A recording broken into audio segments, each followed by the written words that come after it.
Speaking Cinema series Movie Jibber Jabber, a movie podcast broadcasting to you from our personal podcast HQ here in Hollywood, California, planet Earth. We are Speaking Cinema. We jibber jabber about a movie before and after seeing it every single Monday. Stitcher, iTunes, SoundCloud, other podcatchers that I submitted to and then promptly forgot and don't check on. So if you listen on those other things, one day I Googled us and I think it was like Last FM maybe or something, and I was like, all right, how do we end up here? And then there's some listens and stuff on there, and I'm like, man, really not shouting out anyone who listens there. So yeah, well, Last FM, there you go. Yeah. So of our approximate 2 million listeners, sorry guys. Sorry, all of you. Follow us on social media at Speaking Cinema. I am your host, Salty, Mr. Jibber Jabber, hosting it with me today here. As always, Kev, Too Sweet Kev, Too Sweet. Aw, too sweet. Am I Too Sweet Me, bro. All right, too sweet. If anyone doesn't understand what Too Sweet Me, bro is, you put your two middle fingers and your thumb together, and you put your horns on the side, which is a wolf, obviously. I was gonna say anteater, but okay. Well, it's a wolf pack, homie. It's the wolf pack. NWO for life. I never thought it was cool when the NWO did it, but now that the Bullet Club do it, totally thought it's cool. Oh yeah. This is the episode where we've completely pivoted, and now we're gonna be a weekly pro wrestling podcast. I guess I better start watching it. Bullet Club, homie, New Japan Pro Wrestling, the Young Bucks, Kenny Omega, the Elite. I know the Young Bucks. Yeah, so that's it. Though. They're the Bullet Club. In Japan, you could have cooler names because they don't have the kind of problems we have in America. Like the Bullet Club. Like a Bullet Club. All right. Yeah. You know how many people have guns in Japan? None. 10. 10? No, it's not true. But you can't really have a gun in Japan, right? Not really. So. Also in Japan, apparently, like, if you say you find a wallet on the street and you return it to a cop, they give you like a reward. But if you are found with a wallet that's not yours, you're gonna get interrogated for like 10 hours in a row. So that sounds about right. So it's like that's their little view of how of crime. It's like, hey, if you do the right thing, candy bar. If you do the wrong thing, a really harsh punishment. Yep. You know what I mean? So very interesting. This is season 13, a season entitled "This Is Us," because we're gonna cover a lot of landmarks, personal film exploration, yes. A lot of things going on. For example, this is episode 99, which also happens to be our 2-year anniversary. There it was, Kev. Doing this thing. 2 years. This time on the Jibber Jabber, it's been 2 years. It's been 2 goddamn good years. Crazy, right? Like when we first started doing this, I couldn't imagine doing more than like what we had planned. And then looking back on something, it goes by really quick. Absolutely. Strange how life works that way. Indeed. If you're not familiar, Speaking Cinema series Movie Jibber Jabber, it's a movie podcast. We talk about a movie, how we feel about it, what we know, then deep dive, watch the movie, finally come back, talk about the movie again, all for a contextual conversation about the only thing fit to podcast, movies. Trivia, Kev. Every time I'm writing I don't know how you do it. And I think you do it in a way that's more sane. Every time I'm writing the format, I look at the explanation of the show, and I always try to come up. I don't always change it, but I do change it a lot. And I always try to, what's that? Sure. How do we describe this shit in the most economical way? Yep.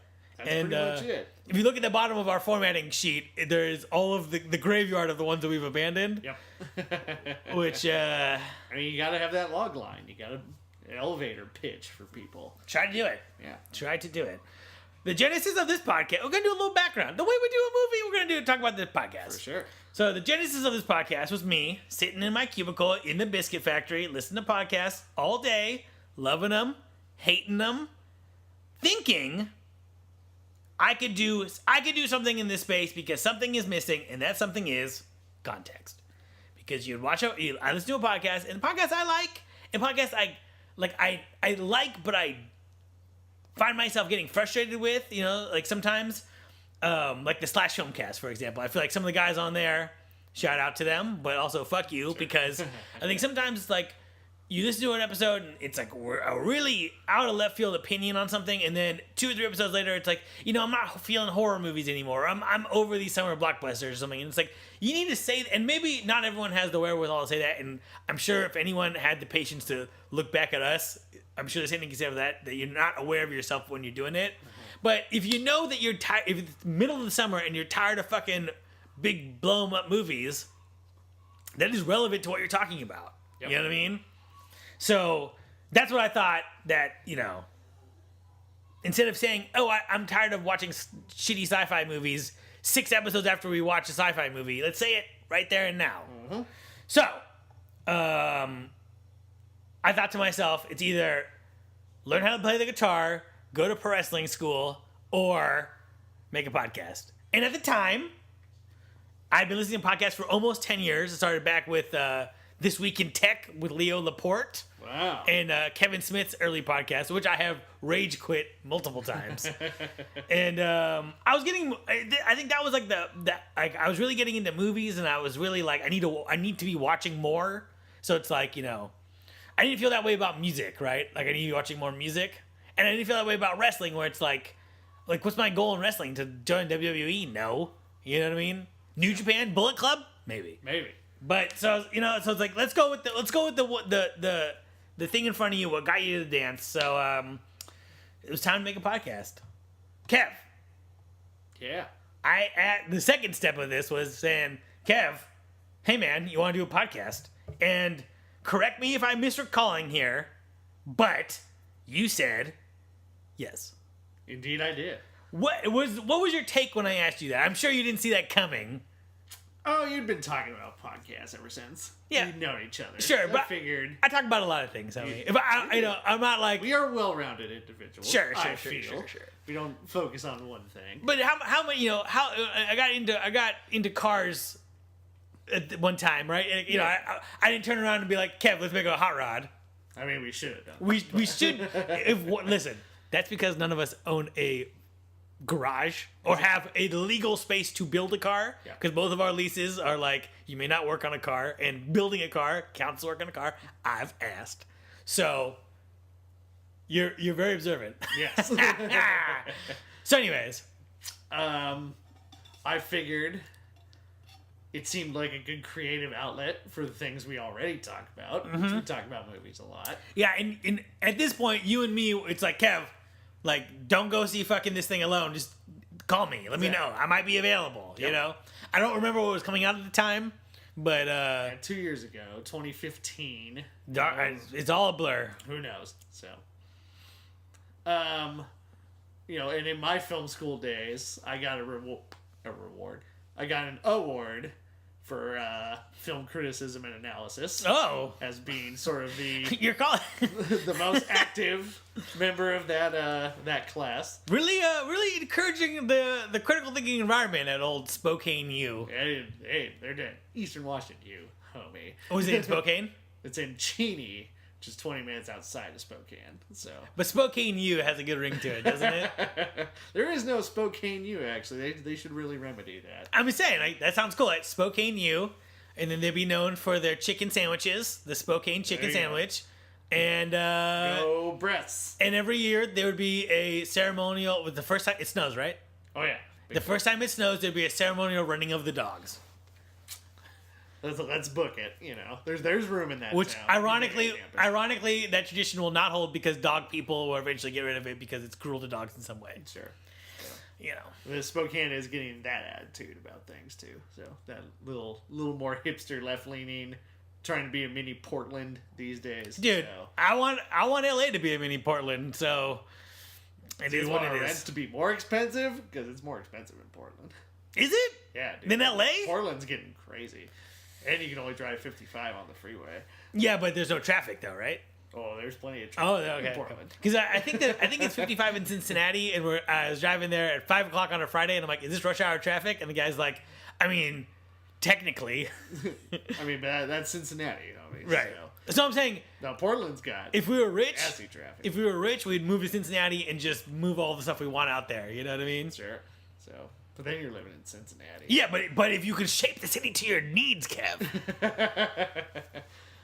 So anyway, diverting from our Cincinnati podcast. Yeah, you were excited of the prospect of joining a podcast, of becoming part of a podcast, of doing your own podcast. I was just curious to see where it could go and what we could do with it. Yeah. How can I grow myself and our friendship and yourself and What can we do? Yeah. And it's a very doable thing. You got a microphone, you got GarageBand, you can make a podcast.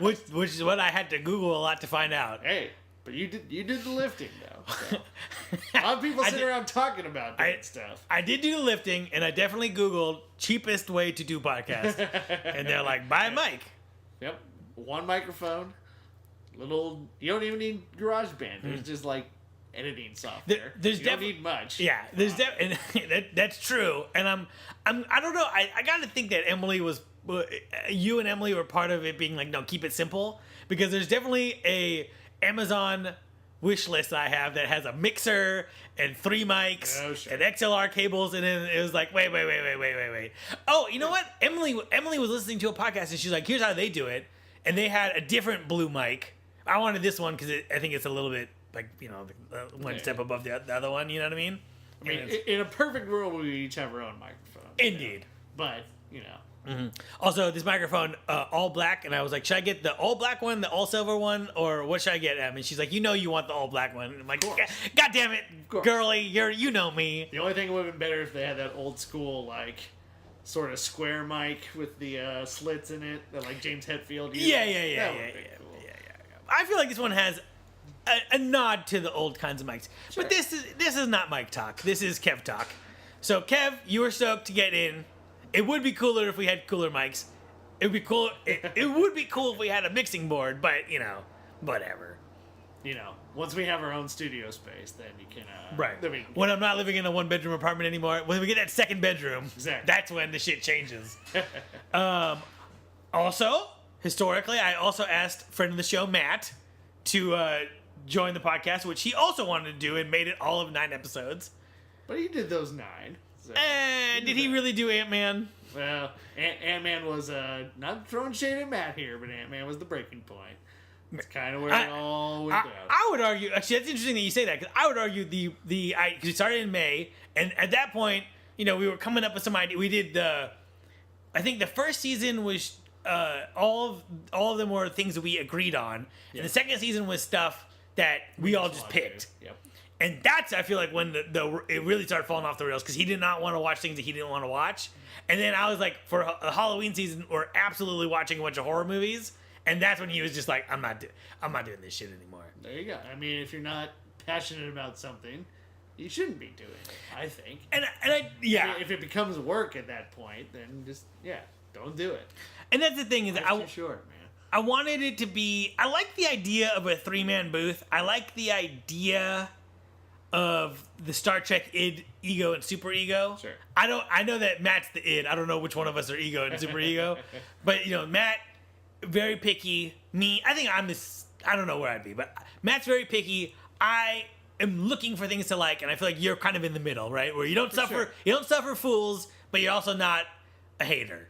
Which is a word I never use. In my older age, I get to a point where if I'm watching something on Netflix or I have a disc and it's just not connecting with me, I turn it off. Right. There's just not, younger me would have been like, what are you doing? Maybe the thing at the end, like, shifts the thing. No. Too late. Just don't have the time.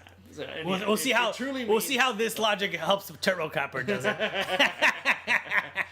But yeah, it's Turbo like, Cop. I consider myself a very patient movie watcher. I will give it its time. Mm-hmm. I will give it, I'm that way with a lot of art. If it doesn't hook me right away, but I'm kind of interested, maybe I'll give it another try and see what it says. Or if people who are smarter, make more money than I do, say this is a great thing, I'll give it a shake. I'll see what it does. But yeah, if it truly is just not connecting on that level, it's okay for me to just be like, I don't get it. Yeah. Or it's not for me. Right. And I think we've gotten to a point in our lives where that could be a more tempered thing. Like, the Underworld movies are for tween boys. That's not for us. Exactly. Whereas that's what I've gotten better at as I get older, is just recognizing immediately that's not made for me. There's no business me watching it. There's no reason for me to complain about it, yell at the microphone saying this is terrible, this is the fall of society. It's like, guess what? obviously people watch the Underworld movies because there's like 18 of them right now. So. Right. Underworld and Resident Evil. And that's the thing. My friend Jeff said this about wrestling, and I think it's like with wrestling is true in life. Because everything that's true in wrestling is true in life. You know, all those old timers that say like baseball, everything is baseball thing. It's actually wrestling. It's actually wrestling. It's definitely not baseball. But he's like, there is a skill to making something the lowest common denominator. And I definitely reacted to that statement like, no, what are you talking about? But it's like, now that I think about it, yeah, it's like, how can you make something that's a complicated plot, like, werewolves versus vampires, zombie apocalypse, with a conspiracy with a evil corporation, but make it so that if someone is texting through the first half of the movie, that they will still understand the second half of the movie. This is how you do it, and the results don't lie. But it is what it is. So Matt left. I thought about adding a third person. I definitely, when he left, I was like, Kev, I don't want you to quit. I don't want to stop, and I still want to keep it going week to week. I feel like I don't know if I'm misremembering this. I feel like you were like, well, maybe we should slow down a little bit, and I was like, no way, we have to do it every week still. Do you remember that? I do remember that. So, and I definitely. But I mean, that's when we were starting out, and it's like, we were like, does Mark... How's this gonna work? Exactly. How's it gonna work? Because our dynamic that we had already kind of established has now shifted permanently. Right. So. And I definitely, and this is me as a human being. I definitely didn't know when we first started this. I was like, it has to be a weekly podcast. I don't know if I'm gonna have the time to do that. We can't take any breaks. And it has to be like, an original episode every time. And I had no idea how we were gonna do that. Like, it's not like I'm like, okay, cool. So here's how I'm gonna carve out my time, and here's how we're gonna write the episodes. It's like I'm like, no, we just have to do it, and then hopefully if we just start doing it, it'll just work itself out. Yeah. Which I think that everyone else is like, I don't know if that's the most measured way to do this, and I'm not gonna say I knew best because I didn't know best. I kind of guessed that would work, and then it happened to work, and I have no idea what the odds were on that. Or Sure. I kind of forced it through. And I think in those early goings, it was just like, yeah, obviously we're going to do one a week. So we would do one a week. Mm-hmm. But then we discovered... Let's start many in a day. Yeah. And we're like good for 2 months. Yeah. We can't just hang out every... We're not like a current events episode. Right. We don't have to we're not something on KCRW here. We got to just, we can do it in a way that we do a block and then we're just good for a block. Right. And it's like, one... I can't ask everyone to hang out every weekend. And two, if we're going to hang out, every time we hang out, it can't be just to do this, right? We have to actually hang out and be okay with not doing this, Because if all we ever did was this, then we become everything we don't like about other podcasts, right? Where we're just these insular, all we do is this movie talk thing. It's like, you got to... actually be friends. You got to go eat a spicy burrito at some point. You got to go hiking. You got to travel somewhere. You got to... Go see it Against Me in September. Yeah, there we go. $38 tickets, cheap. That's what cheap is these days. But hey, you gotta fill up that bus full of gas. It's a quality band and a quality venue. It is. They could have charged $50 a ticket. Yep. Only $38 after fees, dude. Could have been Metallica, $200 general admission. I'll see him. I'm there. Next time. I wasn't planning on paying it, but Next time. We gotta see Metallica at a festival. I gotta get a better bang for my buck. All right. So, I mean, you can go to Outside Lands this year. They're headlining. So where is that? San Francisco. Who else? It's like Nine Inch Nails, Metallica, and like Chuck Berry or something. No, I mean this year it's the hologram of Chuck Berry. Yeah. R.I.P. This year it's Metallica, Gorillaz, and the Who are headlining. But then you got like Lorde is in there and Chance the Rapper. I'll never understand this new. It gets me every time. It's like, who the fuck listens to Metallica and Chance the Rapper? But they're out there. I do. I'm there. I'm going to FYF this year, which is Bjork, Nine Inch Nails, Frank Ocean, Missy Elliott, Run the Jewels, Terry Glazer. Listen, I don't get it, but it's better this way. It is. It's better this way. So, yeah. And one day it's gonna benefit me. Also, what's up with old Cella this year? They're not going to do it. Ah! They officially announced they're not going to do it. Why not? There were rumors of a Led Zeppelin reunion this year. Like, rumors of the surviving members, which is 3 out of 4. Not bad. But, the president of Golden Voice officially announced no desert trip this year. What? Are they going to do it next year? He said, "We'll see." This is Fire Festival all over again, except for not like that at all. You know, nobody. There's no FEMA tents, but. Also, did you hear that guy is like, we're just gonna stop paying you, but none of you are fired? Who, Ja Rule? The other guy. Oh, okay, the other guy. Yeah, that's wow. That's a weird event. I'm just saying, to do something that badly is hard. Oh yeah. Look at our current head of state that we deal with on a weekly basis. So. Oh man, back to the podcast. We've taken this to a dark place. Speaking of doing hard things. Yeah, right. Poorly.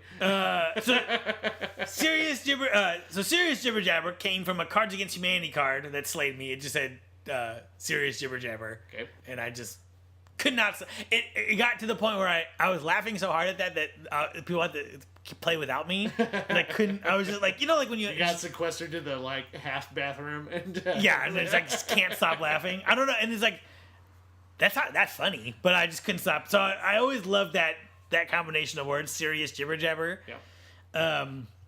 And then I asked you, what do you think about it? And you said, if I was ever going to write a book about movies, it would be called Speaking Cinema.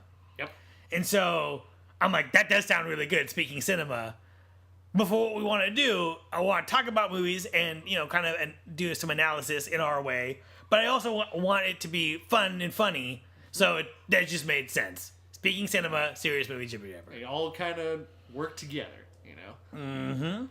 So I remember sitting down, hammering out the format, just writing a bunch of ideas down, keeping all of them. Of course. Which, if you go back and revisit, also I re-listened to like maybe a couple of minutes of the Ant-Man episode. It's weird. Like I'm very demure. That movie didn't inspire much, is the thing. So I didn't think much of it. I don't know, man.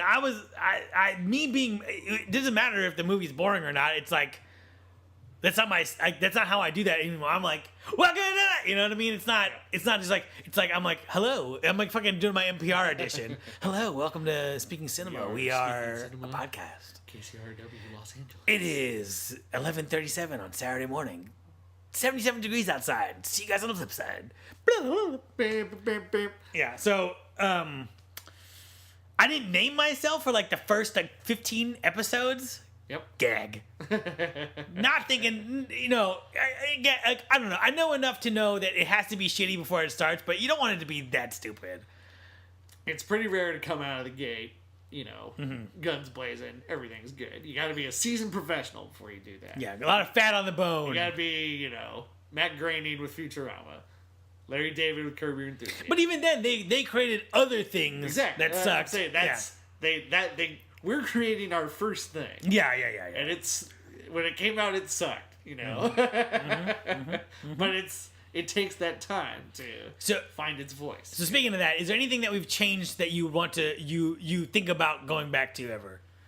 Not really. For me, it's a hard no. It's we have done what you need to do in a creative. Like the creative part is the work of just you got to find out what works, what flows good.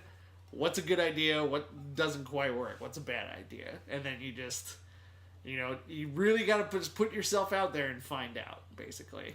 You can't just sit there and go, this is a fantastic idea and this one is bad. You do some of that, but sometimes you get out there and it just doesn't work. And then you just got to cut it and move on. So, is there anything that you would change about the podcast at this point? Now I'll answer first. I want to change. I think I wish I was better at time management because I definitely woke up early this morning and finished writing this. And I wrote the Ward episode last night in a half stupor. I definitely was like, wait, did we get the Ward episode? And I texted you, and I think you texted me back, but then I did text you back. Okay, good. Because I think I just opened my email this morning. I was like, oh, good, it's here. Yeah, I definitely wrote that last night. So I wish I could. I wish I had the. Because I found myself cramming everything in, right before in the last few days. I wish I had the wherewithal to, write and rewrite and get my thoughts nice and clean and think everything. When we first started this, I was like, oh, I'll do research. I'll look at, what the AV Club has to say and jump off from Rotten Tomatoes and look at the individual reviews. And it's like, yeah. I do that, don't I mean, because you're better than me. So the thing I would want to change most about this podcast is myself. I got to start going halftime at the Biscuit Factory and just devoting myself to this podcast. See? And all other creative endeavors. Got to get my pet shop going. Gonna get my sneaker Pet store shop, all right. going. Gonna open a food truck. Gonna sell pretzels. Pretzel truck. You know, it's a hole in the market. Not too many people doing pretzels. Pre- But that's such an easy theme. I mean, pretzels and everything. Pretzel bun burgers, the best. I feel like that trend really came and went. Counter's still Still carrying that torch, so, yeah. I love it. I want a good pretzel bun. You know what I mean? For sure. Nice and fresh one. Because when that trend came, it's like, this bun is just fucking orange. It's not a pretzel bun. You're fucking lying to me. Where are you eating orange pretzel buns? You know what I'm saying? Like, it was, every burger place had a pretzel bun, and it's like, this is not... Yeah. Like, I feel like, what's that one burger? Umami Burger had a good pretzel bun. Yep. But then, like, you know, you go to some other burger place, like Fuck You Burger, Yep. and it's like, oh. Also, LA Burger Talk. I mean, it's ubiquitous. There was a place where I actually discovered the pretzel bun was a hole-in-the-wall burger. Oh, yeah. Sadly, no more. Yeah. So. They had, like, their shitty ketchup. Yeah, It's like, that's salsa, bro. Yeah, that was basically green salsa. Yeah, that was their like love ketchup. It's like- and then they were like, but you can have the evil ketchup. It's like, I'll take the evil ketchup, and there we go. Which was just Heinz, you know. Yeah. But it's like, listen, like, it was like, it was chunky like a salsa. It's like, Yeah. come on, just keep whipping this thing. Yep. But yeah, it was that's where I discovered the pretzel bun burger. So. Yeah. R.I.P. hole in the wall. I thought this podcast would be 30 minutes long, including a small head of the conversation head of the podcast where we would be talking about what we've been watching recently. Yes. Yeah, that didn't work. 30 What? 30 minutes is hardly enough time, though. Well, yeah, but in my mind, we were going to recap what we've been watching, talk about a movie, play a bunch of games, True. and then take a break, watch the movie, come back, and talk about the movie in 30 minutes. And it's like, I'm like, yeah, 5 minutes to start, 10 minutes, and then 5 more minutes just to pad out whatever went long. And it's like, no, that's not how this works. It's not how The first episode was an hour and 30. Yep. It's not how a conversational show works. No, definitely not. Which, you know, that's another clear division you get to make when you're doing a podcast. Is this going to be a little more loose, where we're just sort of talking, or is it this very structured thing? You know, you have this much time for each segment, and ultimately we evolved into, we're going to be a little more loose. We're going to be conversational. We're just going to talk. And then at first I was definitely like, I don't want to hear anyone's criticism of like, you make it shorter, because like, I have no idea how to do that. And then at a certain point I was like, yeah, you know, we play What This Movie doesn't really add much to the show. Yeah. And then Emily was like, yeah, it gets kind of boring. And I was like, okay. Although I do think that the dinosaur one for Jurassic World was the pinnacle of that. That one was that was pretty great. And then I remember we would time the episode trying to do 2 half-an-hour things. My phone would be on the timer. Yep. And I yeah, haven't used the timer in some time. yeah, we got used to it. It's all learned. And that's the thing is that I feel like there's lots of times where it was like you don't want to change, and then you realize you need to change, and then you regret not changing, and then when you look at it in the big sense, it's like, no, we just have to figure it. You have to figure these things out as they come, right? It's gonna have to. It's the thing. I know things are gonna have to suck as you figure it out, but you don't want it to suck because you want to make something fun. But every creative person will tell you, or anybody who's done it, says you just got to go out there and suck for a bit. Dave Grohl, when you're first playing guitar, he said the same thing. You know, anybody that started a show, it's like you hear some of the ideas they had, you go, ooh, Jesus. Yeah, right? But you get the bad ideas out, and then all of a sudden you make, like, Seinfeld or Right. The Simpsons, Right. you know. So you feel bad for every time you dislike some young teenager's shitty punk band. Gotta get it out of their system. They got to do it. Also, checking the time, 29 minutes right now. All right, so that's it, right? No. So, our first recording was in May of 2015. Starry Eyes came out 5/14. So, as of this recording, we were recording this 5/13, 2 years later. There you go. Do that math. There's a leap year in there somewhere. It works out. And the first movie, if you remember, was Starry Eyes, because I wanted to talk about Breaking to Hollywood, which we still haven't done. Kev, I look forward to one of us taking the other one out with 25-pound dumbbells. Spoilers for Starry Eyes, spoilers for life. There you go. Who's it going to be?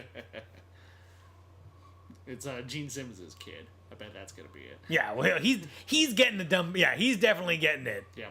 Yeah. I mean, he gets a dumbbell every day. He gets to talk to Gene Simmons. Shit. Ooh, man. Over And I'm a Kiss fan. Kiss Army, but tired of Gene Simmons' shenanigans, right?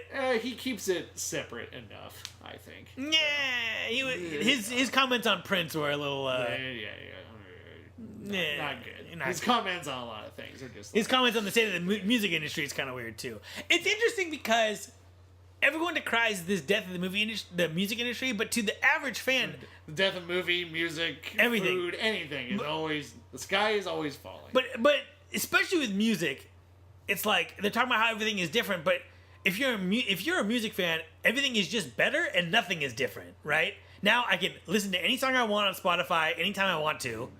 A, and B, there's still major bands, there's still new people, there's still old people, there's still interesting collaborations, there's, you know what I mean? Like, it's not like there's no more new big rap guys. Like, there's always new big rap guys, you know what I mean? Kendrick Lamar is Chance the Rapper, Staples Center, right? 2 nights, you know. And then Snoop Dogg's still around. You know what I'm saying? Like, exactly. It's just a weird. The Rolling Stones still sell out European tours and American tours. So if you're a fan of music, it's like it's just gotten cooler.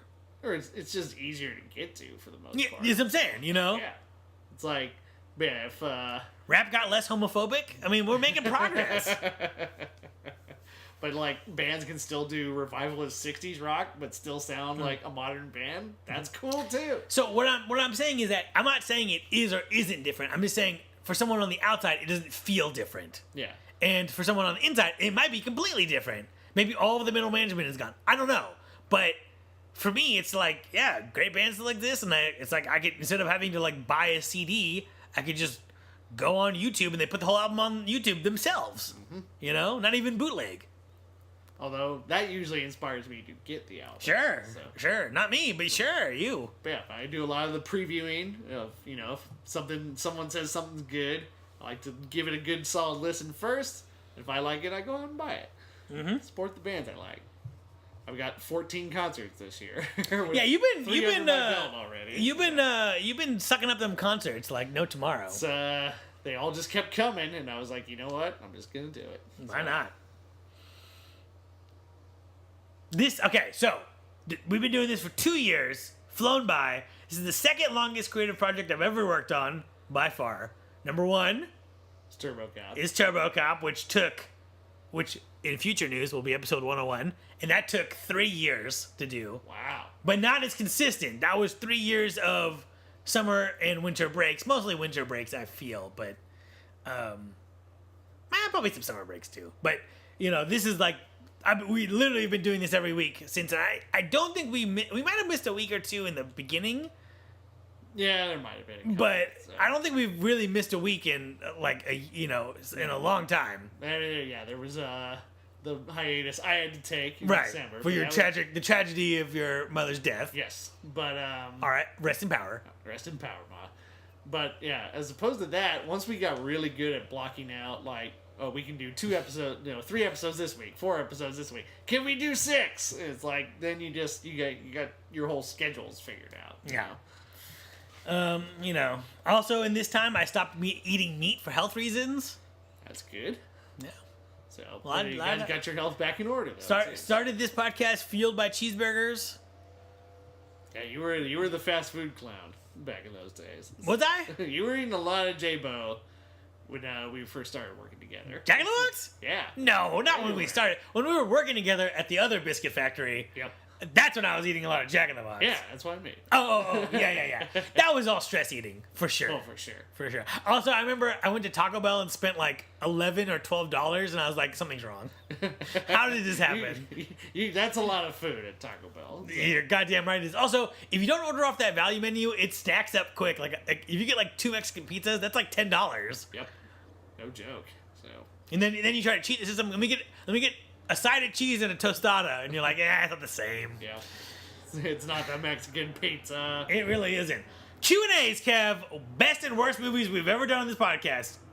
Go. Personal pick? Personal pick. Oh, wait. Listen, this podcast... Always personal. It's also... We've been talking about this podcast take everything personally. Yeah, for a goddamn 35 minutes. The whole point of this podcast is because... And that's another thing I wanted to... we'll get into it right now. That's another thing I wanted is that people... They love talking about movies in an academic way, which I totally love, right? When I went to college, I loved talking about movies in an academic way, how Godfather and Tarantino's movies influences whole generations. That's all very interesting and has its place. However, that is not how you deal with movies on a regular basis. It's like, if someone says, what's your favorite movie? And you say, well, Casablanca is number one in the AFI Top 100. That has nothing to do with what your favorite movie is. What movie do you love? You love Pretty Woman? That means that's the greatest movie to you, which is the only way that you could judge movies, right? Exactly. It's interesting because, Rotten Tomatoes has a feature called 5 Favorites. When they interview people, they always get their 5 favorite movies. And it's a good look into, especially when they do directors, a good look into who really takes it, like, Jason Reitman, one of his all-time favorite movies is Election. And I agree, it's one of my all-time favorite movies. But, like, that's not on your AFI top million movie list, right. or top 100 list. Mm-hmm. But to him, that's a top 5 movie.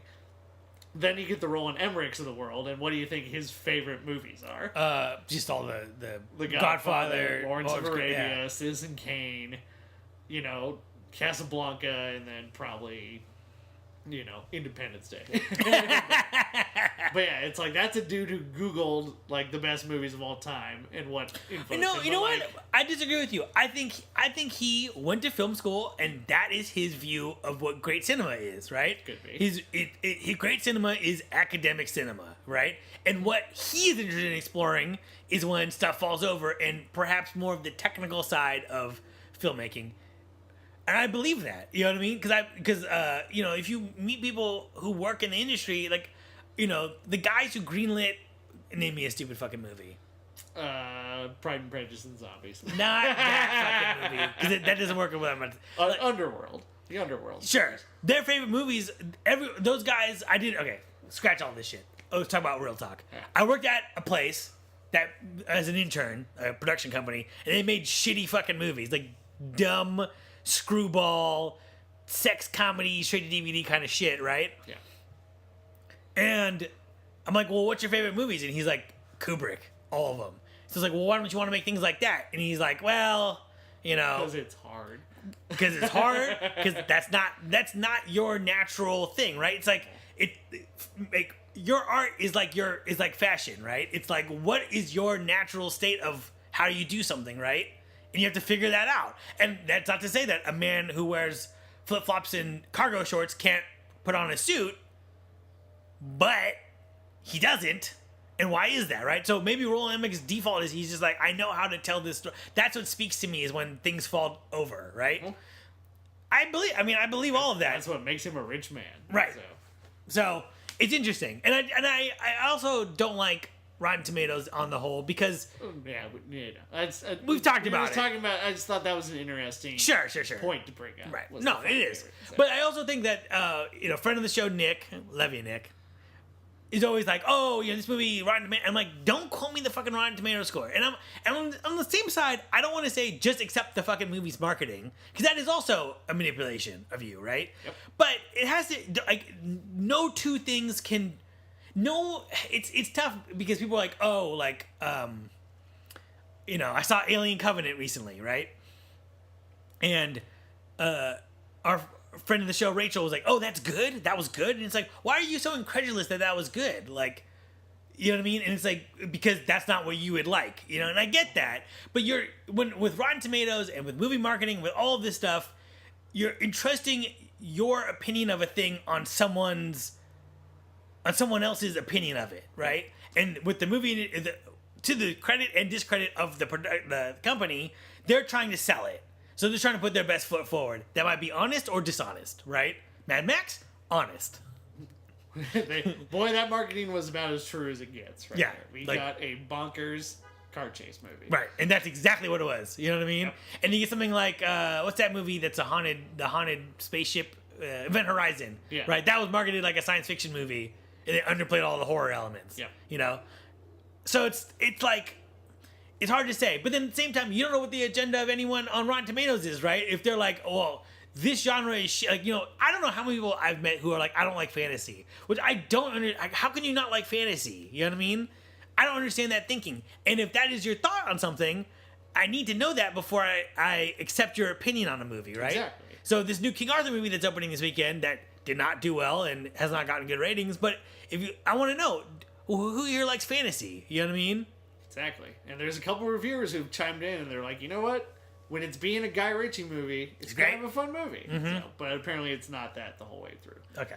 All this to say, best and worst movie in your opinion. All right, worst movie for me personally is Pride and Prejudice and Zombies. How dare you? Because for me, it's Zardoz. I mean, here's what I'm saying. My personal dislike one was Pride and Prejudice and Zombies.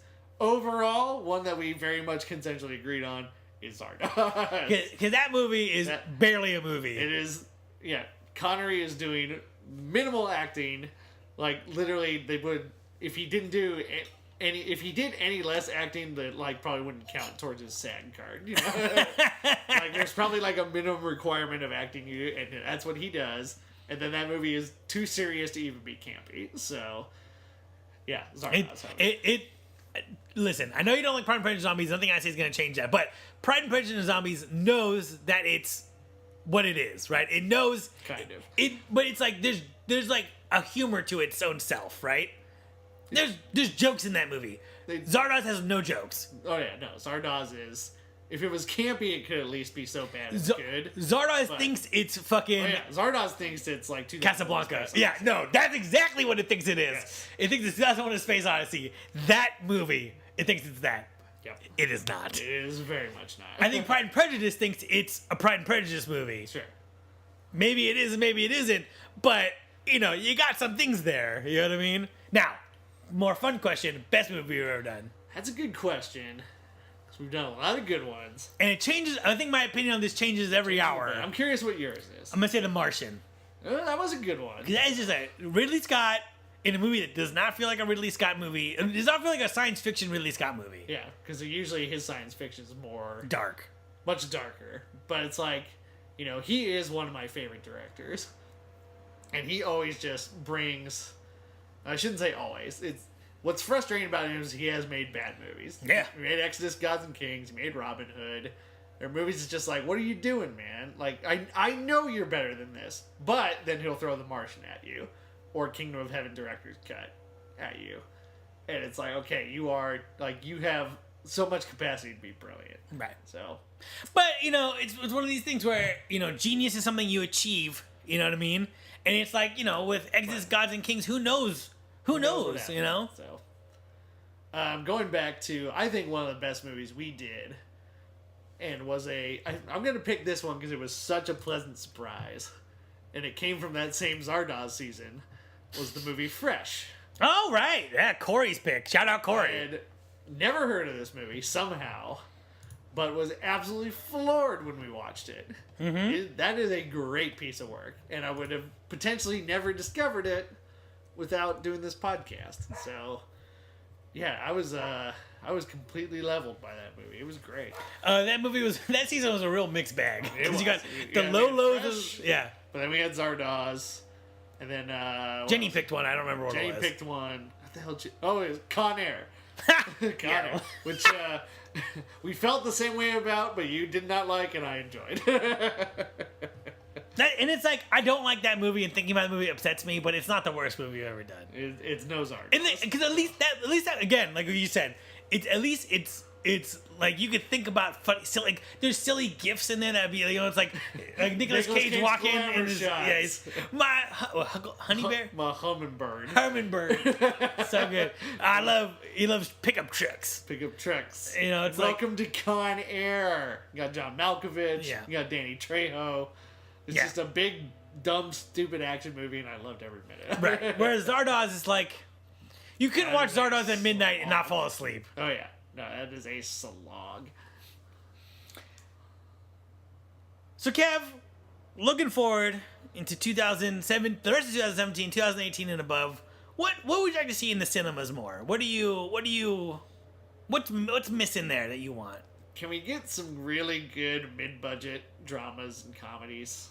Your $30 million, $40 million good talent. I'm thinking more movies like The Nice Guys. Mm-hmm. That's kind of what I want. It doesn't need to always be, you know, we saw the film Don't Think Twice, Mike Birbiglia's movie, and that used to be a movie that would have been made for like $20-30 million. You know, they would have But They would have spent the money, but gotten now the movie made. It seems like the only way you can do that is it has to be like $5 million tops, which I think was their budget on that movie. Like these, and it has talent behind it. Keegan-Michael Key is in it, Mike Birbiglia, Jillian Jacobs is in it. Like it has really good talent behind it, but the fact that they can't just secure a budget that I think there's a real hole in the industry for that, and people kind of want those movies again. Where's the next Ferris Bueller's Day Off? Where's the next Planes, Trains, and Automobiles? Who's the next John Hughes, I guess, is my question. It's an interesting point you bring up. I honestly think that will come because I think television has gotten much more mature as movies have gotten... And that's probably where those stories have kind of gone, is television. I don't necessarily think they can last a whole season either. But that's... Okay, but that's it right there. Not everything is a television idea, and not everything is a movie idea. That's why they're separate, right? Sure. So, you got... there are stories that lend themselves to a single story, right? And so... And I think...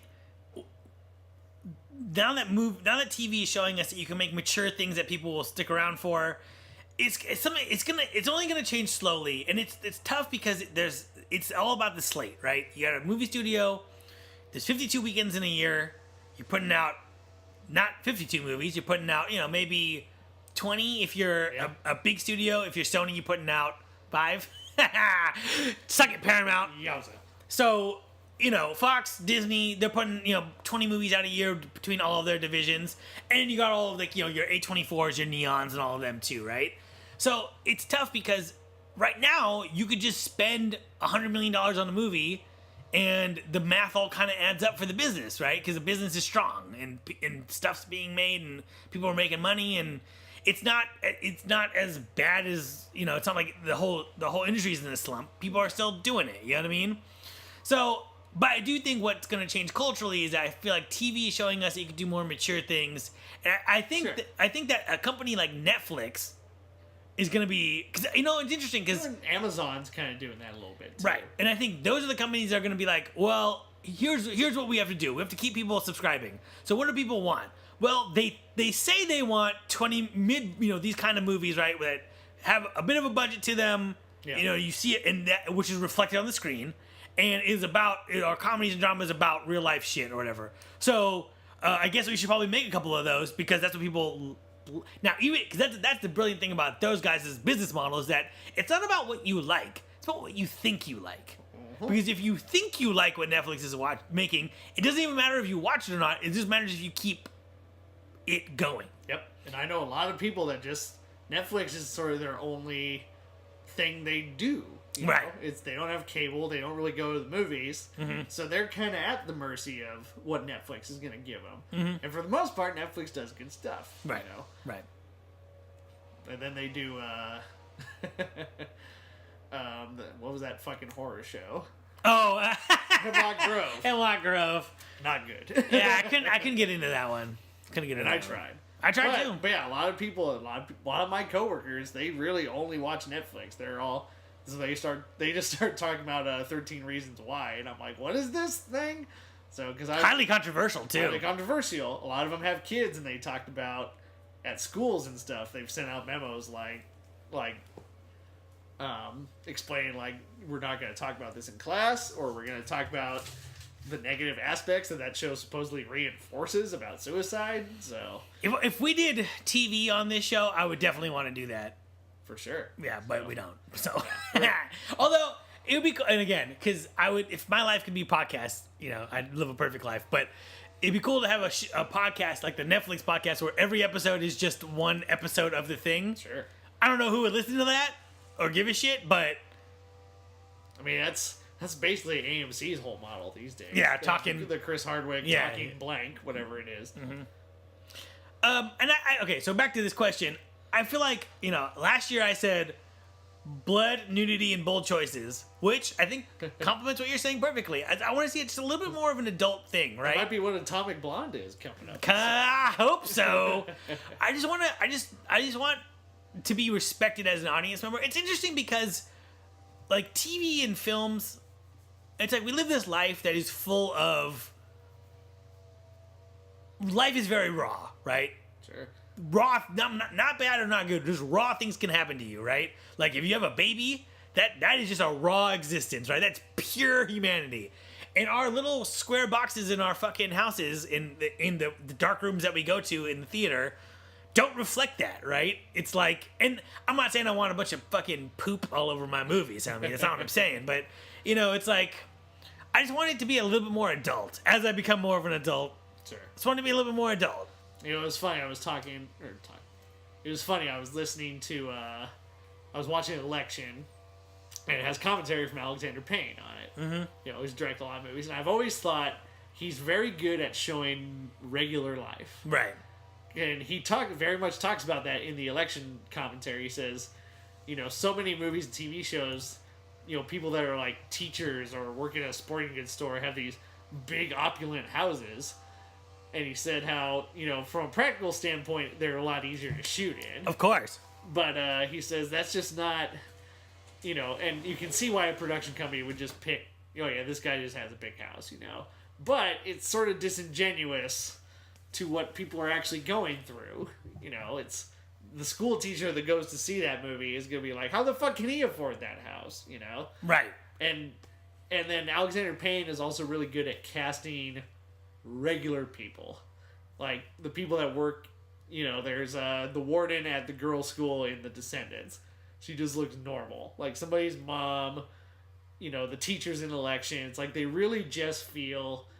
Because he even talked about an Election. He said so many times students are like mid-20s, their hair is falling out, but right. They gotta like pretend to be students. He's like, I just cast the kids from this school. It's like, and it's amazing what, if you just kind of talk to them, they might be a little gun shy with the camera, but if you just kind of let them do a little bit, they can be natural. Right, because Kev, as we enter our early 30s, how fucked up is it that now is our time to play the fucking killed teenagers in slasher movies? Yep. Could you imagine playing you right now in your current state as an adult, being like, "Hey guys, like, this is totally bogus. Let's cruise over to biology class." Like, that'd be so fucking weird. I got a bald spot. I can't do that. No, that's why we're gonna do that. That's why we're gonna do this. So yeah, I don't know. Alexander Payne is exactly what I'm kind of talking about, and Descendants is a perfect example of this, where that movie is just super raw. It's not in your face. It's just like, yeah, this is a glimpse into something. And it's not an extreme thing or trying to be a fusion of the thing. It's just a good human story. Yeah. I don't even want to say human drama or human comedy, because it's got both in equally good measure. Yeah, that's a good movie, man. That's kind of more what I need in the world. Also, where's Alexander Payne been, man? Where'd he go? Hanging out. I did not like his last movie, though, I will say.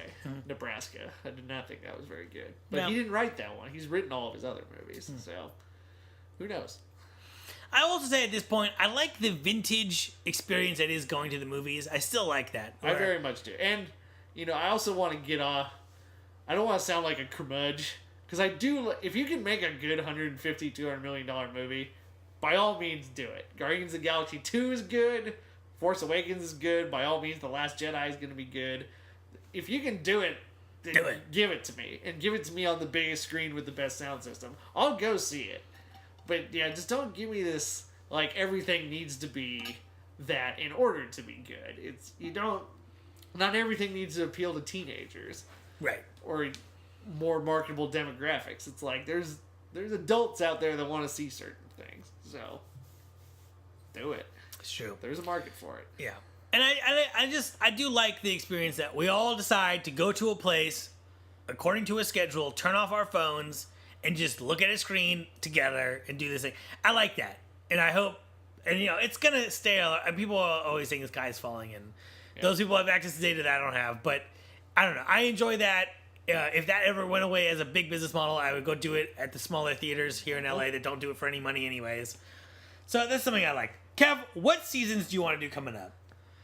We'll always have randos, and we've kind of fallen off doing the currently airing ones. Yeah, I mean, I'd like to get it. It's hard to tell what's going to be worth talking about. It's hard to tell what's going to be worth talking about, and it's hard to schedule it. You end up with an Ant-Man episode, where it's like... You hate that Ant-Man episode. It's just... there's just not much there to really talk about, So, there's always that level of like, is this thing really going to be worthy of an hour-long podcast? It's true. And it's also hard because we come up with these ideas for a season, we're doing a theme, and then you have to drop an episode to do that, because that's the weird thing about the podcast. You got 52 episodes a year, and if you plan it, if you drop something, and then it's like, oh, we're not talking about Mad Max, the original Mad Max anymore. Now we're going to just not do that. Yep. So it's tough. I want to get my car chasing season sometime, homie. Yeah. I want that car chase season. I think that's a really good topic of a movie that is known for its car chase, but is the movie around it good? And I think you'll find some interesting things in some of the movies that I've picked for it. Yes. I want to do it. It's interesting because last year we talked about... also, I love car chases. Yeah, no. I second that. I also want to do the not-so-summer blockbuster movies and see if they're actually as bad as everyone says. Sure. That's going to be... I feel like I like the idea of that, but it's like, ooh, what if they are as bad as everyone says? So I think we gotta watch some good movies and then do that one. For sure. We're going to be riding high. I always like the horror movies. I always like the oldies. I kind of want to do a director buffet for John Carpenter and just finish his filmography. We're almost done with it, though. So. That's what I'm saying. It's just that one last stroke of just getting them all the ones we missed out. You know what I mean? And then last year, Emily said, we should do less male movies. I think we had a good success with that girly movie season. Sure. Ha! Sure. Yeah. Sure. But she can do her own podcast if she wants. Oh, shit. So, as we've talked about at the head of this episode, not too hard to make your own podcast in terms of equipment required. Nope. You gotta have the will to do it. You gotta have the will. Big picture, what we've learned. Last year, we learned that Kev hates when things date the movie, and I don't notice shaky cam. We've moved on from both of those concepts. Yeah. And I'd say this time we've learned that Kev hates flat lighting. And that I just think that Scorsese is overrated. That's not to say bad, just overrated. Sure. I'll buy that. Yeah. Except for your Raging Bull critique. You are so wrong. Do not like that movie. So wrong. Do not like that movie. So, Kev, unless there's anything else you want to talk about, I think we should pack this episode in. It was a good retrospective, but let's move forward. Yeah. Let's keep going. Some exciting stuff coming up. We're going to do 2 movies that we worked on. Yes. Which are the episodes... Celebrate our 100th and 101st episode. Right. So 99, 100, and 101, all special episodes, which I kind of like. Yeah. Just, it's a milestone. We do this for no money. Yeah. Negative. I've lost hundreds of dollars on this podcast. But we do it because we like it. Yeah, so. And that's the thing. At the end of the day, because I've thought about. I'm going to say this. It's not going to be as harsh as it sounds, because I feel this way about everything in my whole life all the time, right? Or I'm like, should I stop doing this and devote my time to doing something else? You know what I mean? I have that thought about.